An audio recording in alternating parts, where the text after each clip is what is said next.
आज चर्चा का विषय है कि छठ बौद्ध पर्व क्यों और कैसे। नमो बुद्धाय, जय भारत साथियों।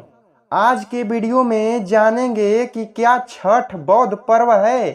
जानिए भाषा वैज्ञानिक इतिहासकार प्रोफेसर राजेंद्र प्रसाद जी से। आज चर्चा का विषय है कि छठ बौद्ध पर्व क्यों और कैसे। बहुत सारे लोग लिखते हैं कि छठ पर्व वैदिक है। यहां एक विरोधाभास हम लोग पाते हैं कि वो वैदिक क्यों नहीं है। यदि छठ पर्व वैदिक है तो इसका जन्म कहां होना चाहिए था। कुरु और पंचाल क्षेत्र में, जहां वैदिक धर्म का सर्वाधिक प्रभाव था, कुरु और पंचाल क्षेत्र में। लेकिन इसका शुरुआती उद्भव कहां है। नेपाल की तराई, उत्तर प्रदेश, पूर्वी उत्तर प्रदेश और बिहार, इन्हीं इलाकों में पहले छठ पर्व मनाया जाता था। हम लोगों के ही समय में इससे बाहर इसकी व्याप्ति नहीं थी। मुंबई, दिल्ली, मद्रास, किन्हीं शहरों में छठ पर्व नहीं मनाया जाता था। ये हम लोगों की देखी हुई चीजें हैं। आज मनाया जाता है। तो होता क्या है कि जैसे भूकंप आता है तो जो भूगोलवेता हैं वो भूकंप का केंद्र खोजते हैं कि इसका उद्भव कहां से हुआ, उसका केंद्र कहां है, कहां से वो फैला। तो यदि आप इसका केंद्र खोजिएगा तो इसका केंद्र कहां मिलेगा। नेपाल की तराई, पूर्वी उत्तर प्रदेश और बिहार, बस यही इलाका है जहां छठ पर्व का जन्म होता है, नो डाउट। और यह वही इलाका है, लुम्बिनी, बोधगया, कुशीनगर, बीच में सारनाथ। ये वही इलाका है जहां छठ पर्व का जन्म होता है। ये वही इलाका है जो जहां गौतम बुद्ध, तथागत बुद्ध पैदल घुमा करते थे। यही केंद्र है छठ पर्व का। इसीलिए मैं कहता हूं कि छठ पर्व जो है वह बौद्ध धर्म से कहीं ना कहीं जुड़ा हुआ है। यदि वैदिक धर्म से जुड़ा होता तब इसका विकास और उद्भव कहां होता, पश्चिमोत्तर में, कुरु और पंचाल क्षेत्र में। लेकिन वहां नहीं होता है। छठ शब्द पर आप अगर गौर फरमाइएगा तो छठ वहां से तो है नहीं। हम तो कहते हैं कि जब ह्वेन सांग की डायरी पढ़िए, ह्वेन सांग जब वलख की यात्रा पर पहुंचे हैं तो उस यात्रा के क्रम में उन्होंने छठ पूजा का जिक्र किया है। कई अंग्रेज लेखकों ने भी छठ का जिक्र किया है, लेकिन छठ ही, इसका संस्कृत रूपांतरण हम लोगों को नहीं मिलता है। छठ, छठ सीधे सीधे प्राकृत भाषा का शब्द है। एकदम ट्रू कॉपी मिलेगा आपको प्राकृत भाषा में। छठ, छठ का संस्कृत रूप नहीं मिलता है, नहीं मिलेगा।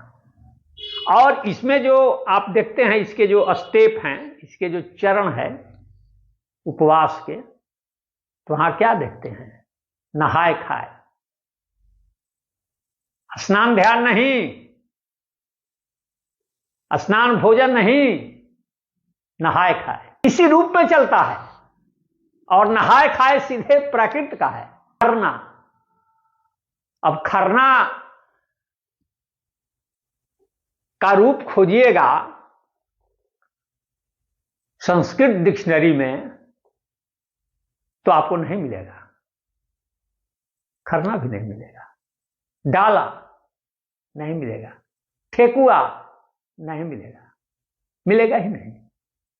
ठेकुआ प्रसाद है छठ का। तो इसका जो टर्मिनोलॉजी है, जो इसकी परिभाषिक शब्दावली है, वह सब प्राकृत से रिलेटेड है, प्राकृत से रिलेटेड है, संस्कृत से नहीं है। हम लोग देखते क्या है कि छठ पर्व के दिन घाट पर मनौती स्तूप बनाया जाता है, मनौती स्तूप बनाया जाता है। ये मनौती पर्व है। आप उत्तरी बिहार में जाइएगा तो उत्तरी बिहार में उसको सिरसोप्ता बोलते हैं, या बहुत जगह सिरसौता बोलते हैं। सिरसोप्ता देखिए बहुत क्लियर है। चंपारण वगैरह में जाइएगा तो छठ घाट पर सिरसोप्ता बनता है। ये सिरसोप्ता क्या है? अर्थ एकदम क्लियर है कि श्री स्तूप, श्री स्तूप शब्द ही बोलचाल में सिरसोप्ता हो गया है। सोप्ता कुछ नहीं है, स्तूप का ही वर्ण विपर्य कहा जाता है इसको। जब वर्ण एक दूसरे की जगह पर चले जाते हैं तो सोप्ता स्तूप है। जैसे लखनऊ को बोलचाल की भाषा में जब हम लोग नखलऊ बोलते हैं तो एक दूसरी की जगह पर वर्ण आ जाते हैं, उलट भी जाते हैं, टांका और कांटा। सुप्ता में वही हुआ है, स्तूप ही उलट करके सुप्ता बन गया है। सिरसोप्ता या सिरसौता, और उसमें जो सिरी है वह बुद्ध का प्रतीक है। माने बौद्ध स्तूप, बुद्ध का स्तूप, सिरसोप्ता। सिरी माने बुद्ध, इसीलिए जो तथागत बुद्ध का जो चरण चिन्ह है उसको सिरीपाद बोलते हैं। सिरी माने बुद्ध, सिरसोप्ता वही है, एकदम क्लियर। इसका जो प्रसाद बनता है तो उसको हम लोग अगरौटा बोलते हैं। अगरौटा बहुत जगह ठेकुआ बोलते हैं, लेकिन ठेकुआ और अगरौटा में अंतर है। नल्ली मोहन सन्याल हिंदी के पहले एमए थे, बंगाल के थे, तो उन्होंने ठेकुआ शब्द की व्युत्पत्ति की है बिहारी भाषाओं की उत्पत्ति एवं विकास में, कि जो ठोक कर बनाया जाए वह ठेकुआ है। और अगरौटा क्या होता है कि अगरौटा में लकड़ी का सांचा होता है, ठप्पा जैसे, जैसे हड़प्पा मोहनजोदड़ो के सीलों पर है, उसी तरह से एक प्रकार का यह सील है, और उसका ठप्पा जो है वो मारा जाता है।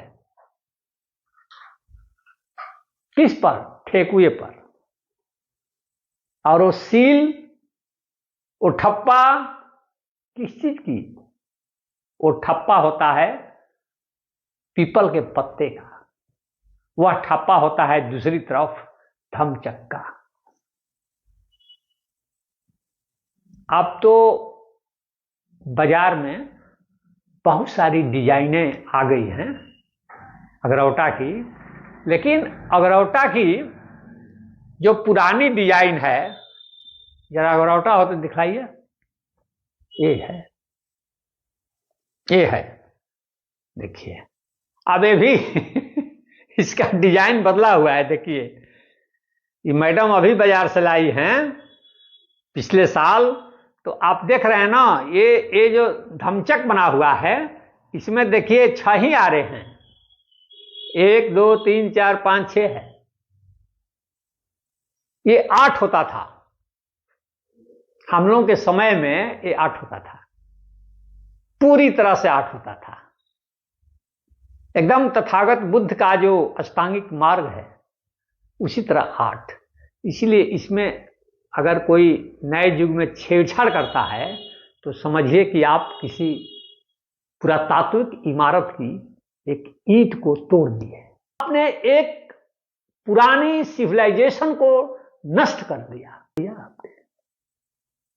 ठीक 8 हारे होते थे, धमचक बना होता था और दूसरी तरफ पीपल के पत्ते की आकृति होती थी। ये भी देखिए अब बदल रहा है। पीपल के पत्ते तो हम तो कहते हैं कि बहुत सारे इतिहास तो लिखित हैं और बहुत सारे इतिहास इसी तरह ईंट पर, पत्थर पर, लकड़ी पर, ठीकरों पर लिखा होता है। ये लकड़ी पर लिखा हुआ इतिहास है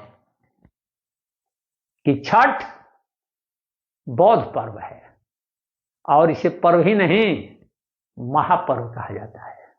छठ महापर्व है। याद कीजिए कि बुद्धिज्म में बुद्ध के साथ ही सब महाशब्द जुड़ा हुआ है। जैसे उनकी जैविक माता का नाम क्या था? महामाया। पालन पोषण करने वाली जो उनकी मां थी उनका नाम क्या था? उनका भी नाम महाप्रजापति था। और बुद्ध जब घर से निकले तो महाभिनिष्क्रमण में भी महाशब्द है। और तथागत बुद्ध को जब निर्वाण प्राप्त हुआ अंतिम, तो उसको महापरिनिर्वाण कहा जाता है। महाशब्द वही है। छठ में हम और भी कई तरह की चीजें हैं। एक हम पुस्तक पढ़ रहे थे तो उस पुस्तक में बाकायदे जिक्र है कि छठ पर्व में जो घाट पर जो मनौती स्तूप बनता है वो ठीक मेल खाता है। किससे? वो नालंदा विश्वविद्यालय के खंडहरों में जो मनौती स्तूप बने हैं, वैशाली में जो स्तूप बने हैं मनौती स्तूप, ठीक उसी से मेल खाता है। आप ध्यान दीजिएगा कि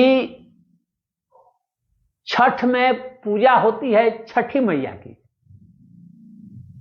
लेकिन अर्घ किसको दिया जाता है? सूर्य भगवान को।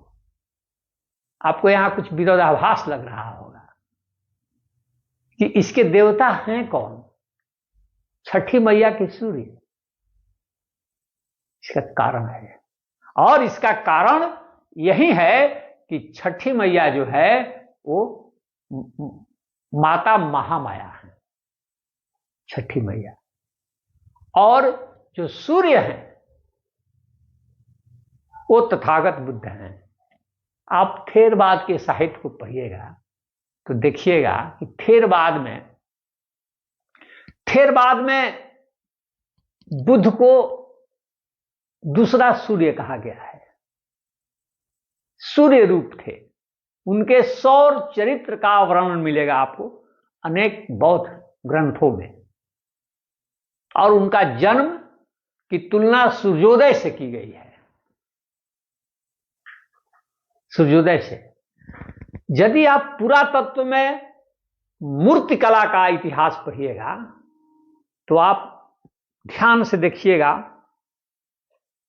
पूरे मूर्तिकला के इतिहास को, तो आपको पता चलेगा कि तथागत बुद्ध की जो मूर्ति है उसी से कालांतर में सूर्य की मूर्ति का विकास हुआ है। आपने सुना। बहुत बहुत धन्यवाद।